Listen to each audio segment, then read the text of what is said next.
My name is Brechael Walker. I'm 31 years old and I'm an education resource specialist. An education resource specialist essentially is a special education teacher.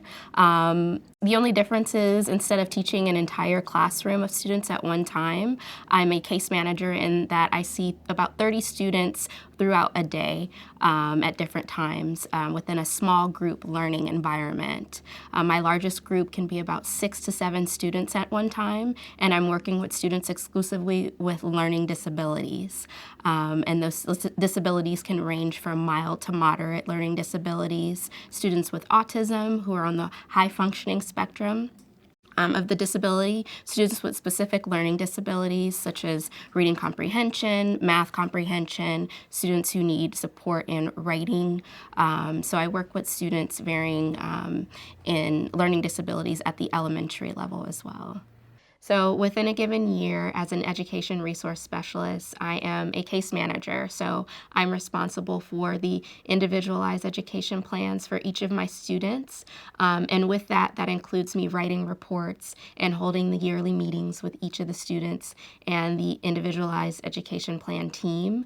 And in addition to that, I am creating progress reports to provide the teachers and the parents with a level of understanding as to how their child is progressing throughout the school year. And I'm collaborating with teachers, with parents, as I stated, and overall, I'm responsible for making sure that my students with learning disabilities are able to access the curriculum. So I might be pushing into the classroom and providing services and teaching a small group of students within the general education setting and providing them with resources so that they can access the curriculum content that they're working on with their main teacher. I collaborate with teachers, but my direct supervisor is the principal of the school.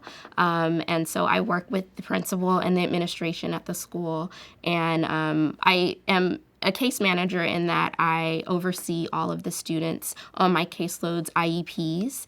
And another word for IEP is Individualized Education Plan. And so in conjunction with the school psychologist, the teachers, the parents, and the principal, we all meet together yearly for each of the students on my caseload. And we discuss the progress of that student and how we can better make change and goals to help that student within the school year.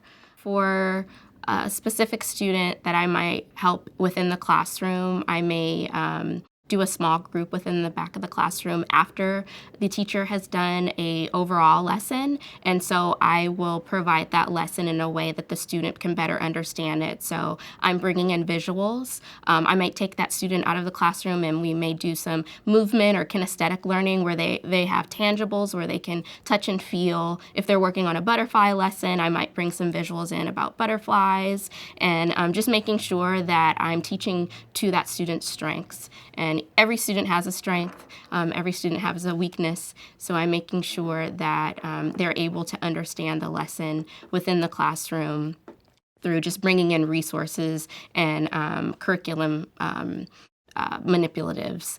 I work with a lot of students with autism, and a lot of my students on my caseload that have autism are on the high functioning spectrum, but some of them have difficulties with behavior. So this particular student wasn't able to sit in his seat. He was roaming around the classroom, sometimes leaving the classroom at inappropriate times throughout the school day.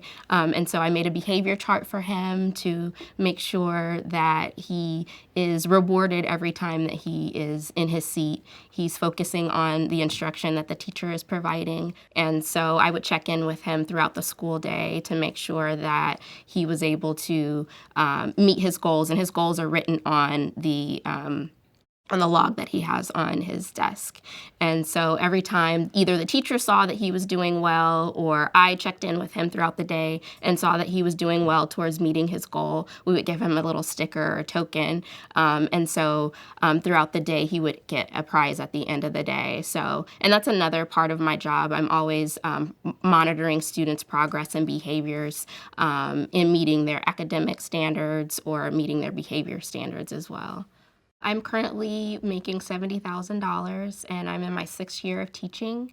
I started making $48,000. That was my initial salary in my first year of teaching. So I've had a influx in salary over the past 6 years.